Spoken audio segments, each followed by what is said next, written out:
দেখি বয় একটা 500 টাকার বিল এনেছে। বিল না দেখে তখন আমার মাথা ঘুরেছে।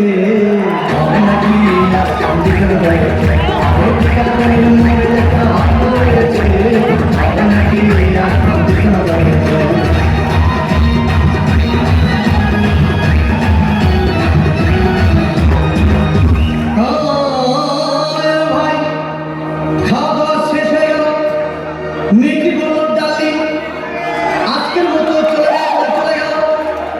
আমি বাড়ি এসে রিক্সা থেকে নেমে রিক্সা ভাড়া দিতে গিয়ে দেখি মেয়েটি আমার পকেট